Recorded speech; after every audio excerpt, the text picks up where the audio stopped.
teman-teman, perkenalkan nama saya Yumi Permatasari. Di sini saya akan menjelaskan tentang sejarah pendidikan Islam. Tonton sampai selesai ya.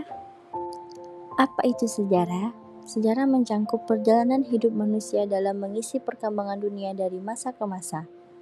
Karena sejarah memiliki makna dan nilai tersendiri, manusia dapat membuat sejarah sendiri dan sejarah pun membentuk manusia. Sejarah memilih hal-hal yang bermakna secara sosial untuk menjadi objek pembahasannya. Tidak semua hal dipandang relevan terhadap perkembangan dan perubahan masyarakat manusia. Namun demikian, sesuatu yang dalam tataran umum terasa biasa dapat saja memiliki makna sosial yang sangat penting dalam masa dan tempat tertentu. Dengan kata lain, apa yang bermakna secara sosial dapat dirumuskan secara bervariasi dari orang ke orang, dari waktu ke waktu. Yang prinsip adalah bahwa sejarah memperhatikan yang bermakna, bukan yang sia-sia.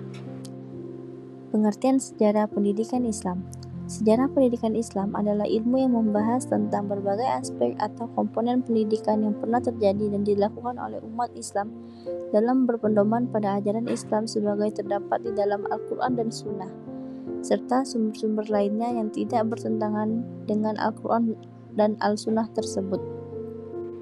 Objek sejarah pendidikan Islam.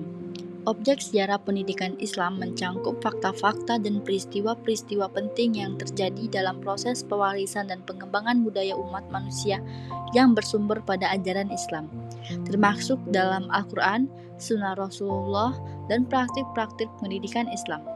Dengan memahami objek dan ruang lingkup sejarah pendidikan Islam, kita dapat menggali lebih dalam tentang proses pewarisan dan pengembangan nilai-nilai Islam dalam pendidikan, serta meresapi nilai-nilai yang tergandung dalam ajaran Islam dan diaplikasikan dalam kehidupan sehari-hari. Metode sejarah pendidikan Islam. Metode sejarah pendidikan Islam mencangkup fakta-fakta yang berkembang tentang pendidikan Islam, yaitu dimulai dari masa tumbuhnya sampai kepada masa perkembangannya dari periode ke periode. Fakta-fakta yang diungkapkan itu bisa melalui sumber langsung seperti prasasti, undang-undang, dokumen-dokumen, gambar-gambar, serta benda-benda sejarah lainnya, dan juga dapat digunakan sumber tidak langsung, yaitu bahan yang diperoleh dari hasil penelitian sumber langsung dalam gambaran dan penulisan sejarah.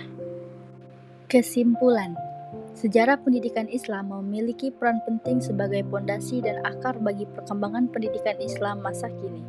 Mempelajari sejarah pendidikan Islam memberikan banyak manfaat, antara lain memahami perkembangan pendidikan Islam dari masa ke masa, mengambil contoh praktik terbaik dari masa lalu, mengkritik dan menghindari praktik yang keliru, memperkuat identitas keislaman, dan memperoleh ibarah dan pelajaran hidup untuk menghadapi tantangan masa kini dan mendatang. Dengan melihat sejarah secara kritis dan objektif, generasi sekarang dapat melanjutkan dan memperbaiki perjalanan pendidikan Islam dengan semangat yang sama seperti generasi dahulu.